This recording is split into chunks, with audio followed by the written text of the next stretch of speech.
कहना चाहेंगे और अपने परिचय के साथ बताइए सर। डॉक्टर हरि चौहान, संग्रहालय अध्यक्ष, हिमाचल राज्य संग्रहालय शिमला। ये भारतीय मुद्रा परिषद का 105वां सम्मेलन हिमाचल राज्य संग्रहालय द्वारा यहाँ शिमला में आयोजित किया जा रहा है। ये पहला मौका है कि हिमाचल में इस तरह का बड़ा आयोजन मुद्रा शास्त्र पे किया जा रहा है और 3 दिन तक इस सम्मेलन में देश के विभिन्न विश्वविद्यालय और जो मुद्रा शास्त्री है वो अपने पेपर प्रेजेंट करेंगे, रिसर्च वर्क प्रेजेंट करेंगे कि जो भारतीय जो हमारी कॉइन्स हैं जो बहुत भारी मात्रा में मिलती है और डिफरेंट वैरायटीज़ में मिलती है, उनका भारतीय इतिहास में क्या महत्व है। और इस कॉन्फ्रेंस में जो पेपर प्रेजेंट किए जाएंगे इसमें भारतीय इतिहास के कई पहलू जुड़ेंगे, क्योंकि एक्सकवेशन में या बाय चांस फाइंडिंग्स के में बहुत सारे कॉइन्स मिलते हैं जो हमारे इतिहास को संकलित करने के लिए एक ऑथेंटिक का जो सोर्स है, प्राइमरी सोर्स है। कॉइन्स ही एक ऐसा माध्यम है कि जो किसी भी शासक के बारे में सच्ची जानकारी उपलब्ध करवाता है।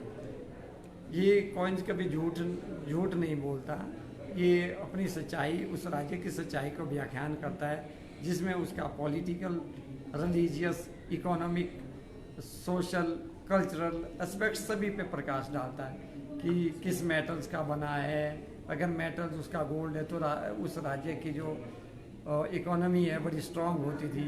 अब कौन से सिंबल उस पर यूज़ कर रहा है वो उसका रिलीजियस या कल्चरल एस्पेक्ट्स को दर्शाता है। और उसकी जो डिस्ट्रीब्यूशन है वो डिस्ट्रीब्यूशन उसके राज्य का जो दायरा है वो उसको दर्शाता है। और जो उस पर इंस्क्रिप्शन लिखी होती है, वो इंस्क्रिप्शन से हमें पता चलता है कि जो स्क्रिप्ट है, कौन सी स्क्रिप्ट है, स्क्रिप्ट में कैसे चेंजेस आई है, उसको दर्शाता है। क्योंकि एक सिर्फ कॉइन ही एक ऐसा माध्यम है कि जो उस राज्य की पूरी सच्चाई को बताता है। तो यहाँ पर जो रिसर्च स्कॉलर्स है, जो अब हमारे न्यूमेटिक्स में नई रिसर्च हो रही है और हिस्ट्री के नए पहलू आयाम जुड़ रहे हैं, तो उस पर ये डिस्कशन हो रही है। और इसमें देश के 40 जो स्कॉलर्स हैं वो भाग ले रहे हैं और प्रेजेंट कर रहे हैं अपने पेपर। इसके अलावा यहाँ के विश्वविद्यालय के छात्र और स्कूल और कॉलेजेस के जो स्टूडेंट्स और जो मुद्रा में जिनका इंटरेस्ट है, कॉइन्स लवर है, वो भी इसमें पार्टिसिपेट कर रहे हैं। सर, जो ऐतिहासिक धरोहर है, आपने बोला बहुत पुराने कॉइन्स भी है, इसे किस तरह से सर बचाना जरूरी है और ज़्यादा से ज़्यादा लोगों के साथ संवाद हो, उन्हें इसके बारे में नॉलेज हो? इसका हमारा उद्देश्य ये है इस जो सम्मेलन का यहाँ आयोजित करने की, ताकि जनमानस में एक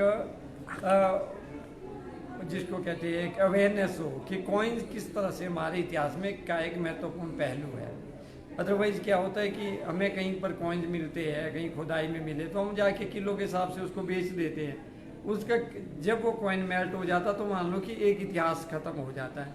हो सकता है कि उन कॉइन्स में कुछ ऐसे जानकारी हमें मिले कि जिससे मतलब हमारा जो समृद्ध इतिहास है, सांस्कृतिक धरोहर है, उसके बारे में पता चले। लेकिन जब हमें इसकी जानकारी नहीं होती, उसका पता नहीं होता, तो वो चीज़ें मेल्ट होकर ख़त्म हो जाती है। तो हमारा जो मुख्य उद्देश्य यही है कि जनमानस को इसके बारे में ये अवगत करवाना कि एक जो सिक्के है ये हमारे लिए कितना महत्वपूर्ण एक सोर्स है।